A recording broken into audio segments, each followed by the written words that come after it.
우리가 이 시간은 히스기야의 종교개혁이라는 주제를 가지고 우리 함께 생각해 보도록 하겠습니다.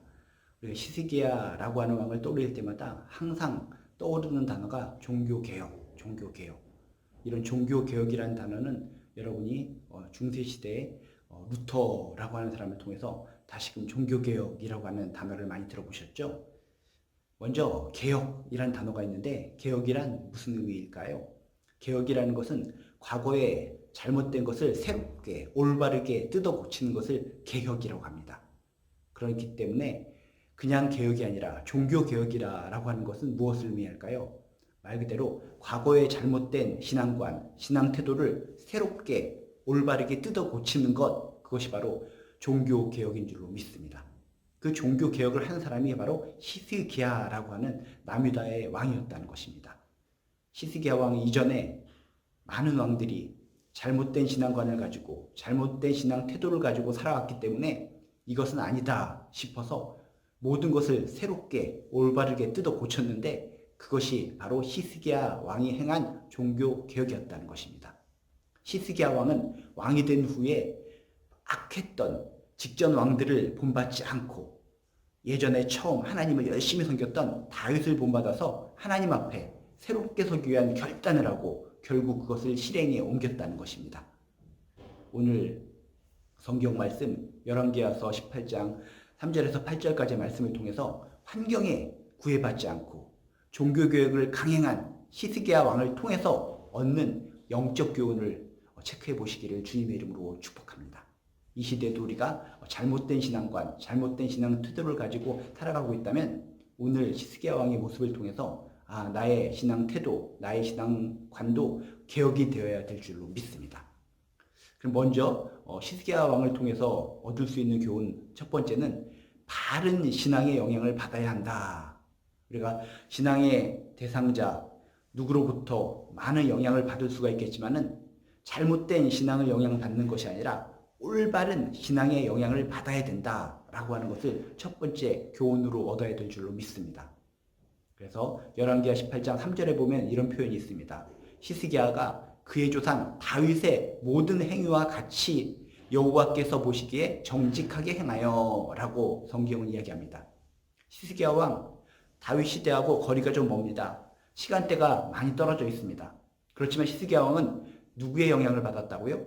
바로 근처 위에 그런 직전 왕들의 영향을 받은 것이 아니라 좀 멀리 떨어져 있지만 하나님을 열심히 섬겼던 하나님 안에서 열심히 아름답게 신앙생활을 했던 다윗의 모든 행위와 같이 여호와 보시기에 정직히 행하였다. 다윗의 영향을 받았다라고 성경은 이야기하고 있다는 것입니다. 바른 신앙을 영향받았기 때문에 결국은 히스기야 왕은 종교개혁에 성공했는 줄로 믿습니다. 우리들이 인생을 살아가면서 많은 사람들로부터 영향을 받지만 엉뚱한 사람, 어떤 정의에 이끌려서 어떤 친분에 이끌려서 어쩔 수 없이 강요에 의해서 영향을 받는 것이 아니라 오직 하나님 보시기에 정말 열심히 살았던 인물, 하나님 보시기에 존귀하게 살았던 그런 인물들 나하고 좀 멀리 떨어져 있고 시대적으로 좀 멀리 있을지라도 그런 사람의 영향을 받아서 우리가 본받았을 때 나도 모르는 사이에 내 마음속에 하나님 보시기에 정직하게 귀하게 살아가야 되겠다라고 하는 결단을 하게 될 것이고 히스기야 왕처럼 실제적으로 종교개혁을 이루어가는 나의 삶이 될 줄로 믿습니다. 분명히 우리들이 누군가의 영향을 받을 때 영향을 받을 수 있는 사람은 바로 가족들, 친근해 있는 사람, 친구들 그런 사람들로부터 우리가 영향을 받기 상당히 쉽습니다. 그리고 시대적인 상황 속에 어떤 문화적인 거, 시대적인 여러 가지 매스컴, 언론, 내가 주변에서 많이 접하는 거 이런 것들로부터 현실적으로는 우리가 영향을 받기가 쉽습니다. 그렇지만 히스기야 왕을 통해서 그렇구나 나하고 밀접하게 접하는 것들 나에게 많이 다가오는 것들 그런 것들로부터도 영향을 받기 쉽지만 그것들이 하나님 보시기에 잘못된 것이라면 그런 것들로부터 영향을 받지 않고 좀 멀리 있더라도 좀 약간 시간대가 거슬러 올라가더라도 진정 하나님 보시기에 좋은 곳에 내가 관심을 갖고 그것으로부터 영향을 받아야 되겠다라고 하는 결심을 하게 되시길 주님의 이름으로 축복합니다. 얼마나 이 히스기야 왕이 결단이 과감했는지 심지어 아버지가 왕이었습니다. 아버지가 아하스 왕이었는데 누구나 아버지가 왕이고 아버지라면 아버지의 영향을 받아야 정상적입니다. 그렇지만 히스기야 왕은 아무리 아버지라 할지라도 아버지가 하나님 보시기에 악하게 행동을 했다라고 하는 것을 알고 있기 때문에 비록 아버지일지라도 아버지 왕을 따라서 그 영향을 받는 것이 아니라 멀리 떨어진 시대적인 상황으로 맨 위에 있는 다윗의 영향을 받았다는 것입니다. 그의 아버지 아하스는 비록 아버지긴 아버지였지만 아수르의 우상을 숭배했습니다. 심지어 인신공양까지 했습니다. 정말 하나님 보시기에 너무나 잘못된 행동을 한 왕 아닙니까? 그래서 어린 시절에 그 잘못된 모습을 보고 자라면서 히스기야 왕은 깨달은 겁니다. 아무리 아버지라 할지라도 저건 아닌 것 같습니다. 내가 신앙생활 열심히 해오고 있는데 내가 발견한 하나님, 내가 깨달은 하나님, 하나님의 말씀을 통해서 배운 내가 하나님은 아버지의 저런 우상숭배, 아버지의 저런 인신공양, 이것은 아닌 것 같습니다. 그래서 항상 기도하는 가운데 자라다가 왕이 된 이후에 자신이 이제는 어떤 능력이 있고 권한이 있기 때문에 과감하게 결단하고 비록 아버지라 할지라도 아버지의 영향을 받지 않고 하나님을 열심히 섬겼던 다윗의 영향을 받아서 종교개혁을 할 수 있었다는 것입니다. 다시 한번 말씀드리지만 우리들이 올바르게 신앙생활하기 위해서는 바른 신앙의 영향을 받아야 합니다. 인간의 정, 혈육을 의지하기 쉽지만 그래도 그것이 하나님 보시기에 악한 것이라면 과감하게 힘들지만 어렵지만 손을 놓고 하나님이 기뻐하시는 쪽의 영향을 받아야 될 줄로 믿습니다. 사람의 눈치를 보기 쉽습니다. 사람의 눈치 때문에 그 높은 사람의 영향을 받는 것이 이 시대의 특징입니다. 아무리 눈치 때문에 엉뚱한 영향을 받을지 모르는 상황에 처할지라도 그래도 그 잘못된 영향은 내려놓고 하나님 보시기에 좋은 영향을 받으시길 주님의 이름으로 축복합니다.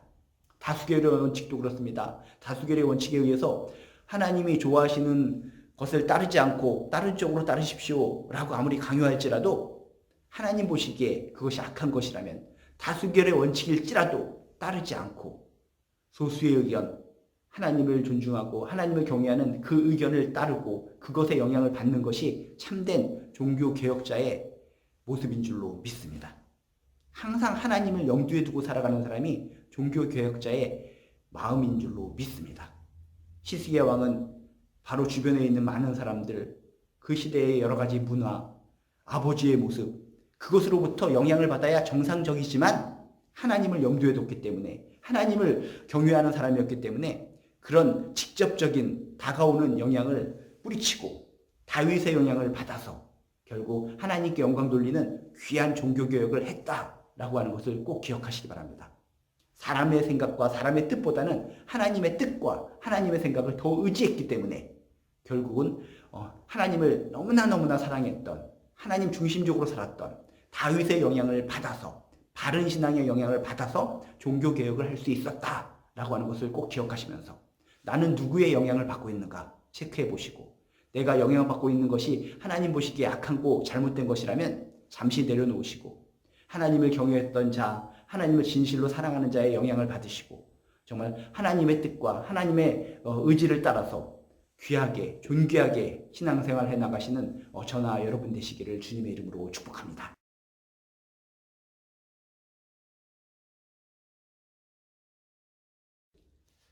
예, 그리고 우리가 히스기야 왕을 통해서 종교개혁을 행했던 히스기야 왕을 통해서 배울 수 있는 교훈 또 한 가지는 신앙에 적당한 타협은 없다라고 하는 교훈을 얻어야 될 줄로 믿습니다.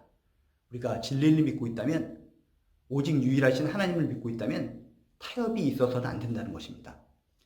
신앙에 있어서는 진리 앞에서는 냉정하고 명확하고 정확해야 된다라고 하는 것을 꼭 기억하시기 바랍니다. 오늘 말씀 4절에 보면 히스기야 왕이 종교 개혁을 했는데 그 개혁이 아주 타협 없이 주 안에서 아주 냉철하게 진행되었다라고 하는 것을 기억하시기 바랍니다. 4절 말씀에 그가 여러 산당들을 제거하며 주상을 깨트리며 아사라의 목상을 다 부셔버리고 오랫동안 녹뱀을 우상으로 섬겼던 과거의 그 광야 시대에 만들었던 그 녹뱀도 깨트려 버리시고 이것은 구리 조각에 불과하다라고 외치면서 과감하게 종교개혁을 했던 사람이 히스기야 왕인 줄로 믿습니다. 히스기야 왕은 절대로 타협하지 않았습니다. 주변에 있는 많은 사람들이 너무한 거 아닙니까? 적당히 하십시오. 지금 우리가 열심히 우상숭배하고 많은 백성들도 우상숭배를 하고 있는데 지금 이런 것을 다 단절시키고 오직 하나님만 섬기라고 하는 것은 이건 너무 억지 아닙니까? 좀 적당히 하십시오. 모든 신하들이 만류했을지도 모릅니다. 지금 시대적인 상황이 어떤데 오직 하나님만 섬기라고 하는 겁니까? 당신이 종교개혁을 하더라도 적당히 하십시오. 적당히 하십시오. 라고 주변에 있는 많은 사람들이 건의하고 조언하고 타협을 촉구했을 것이라는 겁니다. 그렇지만 오늘 말씀해 보니까 너무나 과감합니다. 성경적인 표현이 너무나 아주 냉정합니다. 찍어버리고 잘라버리고 부셔버리고 이런 표현을 썼다는 것은 무엇입니까? 종교개혁을 함에 있어서 아주 정확하게 타협하지 않고 진리의 날로 정확하게 종교개혁을 했다라고 하는 것을 우리에게 일깨워주고 있다는 것입니다. 그렇습니다. 신앙이라는 것은, 진리라는 것은 타협하는 것이 아닙니다. 내 주변의 사람들이 이렇게 세상적으로 살아가고 사탄을 숭배하고 무속을 숭배하고 다른 종교를 가지고 살아가니까 내가 하나님을 알고 예수 그리스도의 보혈의 능력을 알지만 적당히 타협하자. 좋은 게 좋은 거 아니냐 라고 우리가 신앙생활을 할 수도 있습니다. 그렇지만 오늘 히스기야 왕의 종교개혁 내용을 통해서 우린 정확하게 교훈을 얻어야 됩니다. 그렇구나. 신앙에는 타협이 있어서는 안 되는 것이구나. 하나님은 타협하는 것이 아니구나. 진리는 진리이기 때문에 거짓하고 잘못된 것하고 타협해서는 안 되는 것이구나 라고 하는 것을 명확하게 깨달으시기 바랍니다. 때로는 아픔이 있죠. 히스기야 왕도 이렇게 냉정하게 종교개혁을 할 때 주변의 사람들이 가슴 아파하고 뭔가 손해보고 그런 것을 통해서 인간적인 측면에서 마음도 아팠을 것 같습니다. 내 주변에 사랑하는 사람들인데 나의 신하들인데 내가 이렇게 종교개혁을 함으로 말미암아 저들이 피해를 입네? 손해를 입네? 이런 것 때문에 인간적인 차원에서 좀 마음이 아프고 적당히 할까? 그냥 적당히 지금 시대적인 상황이 우상숭배하고 있는 상황인데 그들이 그냥 적당히 우상숭배하면서 기분 좋게 그들 좀 마음 좀 웃돌리면서 나중에 종교개혁을 정확하게 하자. 이렇게 인간적인 마음으로 할 수도 있었지만 히스기야 왕은 그렇지 않았습니다. 하나님 보시기에 이것은 아니다라고 생각하면 냉정하게 우상들을 부수고 자르고 부수고 이런 냉정한 모습을 통해 하나님께서는 히스기야 왕을 좋은 왕이다라고 평가하시고 칭찬하셨다는 것입니다. 여러분 우리들이 인생을 두고 살아갈 때 주변에 있는 많은 사람들을 바라보고 형편을 바라보면 신앙생활 하는데 뭔가 마음이 타협하고 싶은 마음이 생길 수가 있습니다. 내 주변의 환경이 이런데요. 좀 타협하고 싶습니다. 나 하나님 믿는 거 아시지 않습니까? 예수 그리스도 믿는 거 하나님 아시지 않습니까? 그렇지만 주변의 환경, 주변의 사람들, 주변의 지인들이 이렇기 때문에 냉철하게 주님만 믿는 거 힘듭니다. 양다리를 좀 걸치도록 하겠습니다. 내가 좀 세상적으로 살았던 것이 있는데 그것을 끊어버리면 나 사업 못합니다.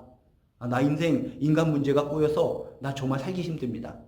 내가 하나님 잘 믿고 있는 거 하나님 아시고 나 예수 그리스도 믿는 거 하나님 아시니까 좀 적당히 타협 좀 합시다. 조금만 타협 좀 합시다. 양다리 좀 걸치다가 나중에 끊도록 하겠습니다. 저 사람과의 관계 내가 이렇게 세상적으로 살지 않으면은 저 사람이 나를 도망칠지도 모릅니다. 좀 더 세상적으로 조금만 살겠습니다 하면서 하나님을 상대로 협상하고 타협하는 사람들이 종종 있다는 것입니다. 오늘 히스기야 왕의 모습을 통해 그렇구나. 하나님 앞에 타협을 해서는 안 되는 것이구나. 하나님과 협상을 해서는 안 되는 것이구나. 진리는 하나인 것이구나. 진리는 하나인데 곁다리를 갖다 여러 가지 놓고 양다리 걸치듯이 신앙생활하는 것은 잘못된 것이구나 라고 하는 것을 꼭 깨달으시고 정말 진리를 알진대 진리 안에서 자유함을 누리시고 진리 안에서 냉철하게 신앙생활 하시길 주님의 이름으로 축복합니다. 심지어 그 시대 많은 사람들이 구리 놋뱀을 우상시해서 섬겼습니다. 구리 놋뱀이 뭡니까? 광야 시대에 많은 사람들이 불뱀에 물려서 죽어가고 있을 때 하나님께서 구리로 만든 놋뱀을 높이 세우라고 하고 그것을 바라보는 자가 나을 것이다 라고 축복의 말씀을 주셨습니다. 그래서 많은 사람들이 믿음을 가지고 용기를 가지고 높이 솟아있는 구리 놋뱀을 바라봤을 때 치유함을 받았습니다. 하나님의 능력입니다. 하나님의 은혜입니다. 그런데 그것이 시대적으로 쭉쭉 내려오다 보니까 하나님의 능력, 하나님의 사랑은 다 잊어버리고 이 구리 놋뱀만 살아남아서 이것 때문에 구리 놋뱀 때문에 우리들이 치료받았다라고 오해를 하고 치료의 이 원인이 이 녹뱀이다라고 생각하고 녹뱀을 숭배하는 우상 숭배가 생기기 시작했다는 것입니다. 이 녹뱀만 바라보고 기도하고 녹뱀만 만지면, 녹뱀만 바라보면 이 시대도 우리가 치료받을 수가 있어. 잘못된 거죠. 하나님이 치료하신 건데. 근데 시대적으로 쭉쭉 내려오면서 하나님을 경배하고 하나님께 감사한 것이 아니라 구리로 만든 녹뱀에 감사하고 지금 이 순간 또 녹뱀을 바라보고 녹뱀을 숭배하며 살아가는 사람들이 있었다는 것입니다. 적당히 타협할 수도 있죠. 그냥 좋은 게 좋은 거야. 이건 역사적인 유물이니까 그냥 놔두자 라고 할 수도 있었지만, 히스기야 왕이 볼 때는 이것은 역사적인 유물로 끝나는 것이 아니라 이 녹뱀을 숭배하고 있구나, 이 많은 사람들이 이것을 경배하고 있구나 라고 생각하고 그 오랫동안 전통, 그 유물 녹뱀을 갖다가 부셔버리고 이야기했다는 것입니다. 이것은 당신들이 섬기는 신이 아닙니다. 이 녹뱀 때문에 당신들이 치료받고 조상들이 치료받을 것이 아닙니다. 이것은 구리 조각에 불과합니다 라고 하면서 구리로 만든 녹뱀을 부셔버리고 이것은 구리 조각입니다 라고 과감하게 선포했다는 것입니다. 참 과감하죠. 문화유산이다 라고 생각하고 적당히 그냥 재미삼아서 절도 할 수 있는 거고, 재미삼아서 거기에 기원도 하고, 재미삼아서 돈도 몇 푼 던져 넣을 수도 있을 법한데, 이건 아니다. 재미의 문제가 아니다. 이건 전통의 문제가 아니다 라고 생각하고 정확하게 이것은 하나의 우상이다라고 생각하고 이 녹뱀을 부숴버리고 이것은 구리 조각이다 라고 선포한 히스기야 왕의 그 마음을 헤아리시길 주님의 이름으로 축복합니다. 다시금 하나님은 한 분이십니다. 천지를 창조하셨습니다. 생사복을 주관하십니다. 역사를 주관하십니다. 심판주가 되십니다. 이런 진리를 믿는다면 이 진리 앞에서 때로는 마음이 아프고 속상한 것도 있지만, 손해보는 것도 있지만, 냉정하게 여러분 내려놓을 거 확실하게 내려놓으시고 하나님만 온전히 섬기시고 하나님만 온전히 경배하시는 저나 여러분 되시기를 주님의 이름으로 축복합니다. 신앙에는 타협이 없는 것입니다. 진리가 너희를 자유케 할지니 오직 하나님만이 우리에게 참된 자유를 주신다라고 하는 것을 믿으시고 히스기야 왕처럼 정확하게 냉정하게 여러분 버릴 것은 버리시고 하나님만 좇으시기를 주님의 이름으로 축복합니다.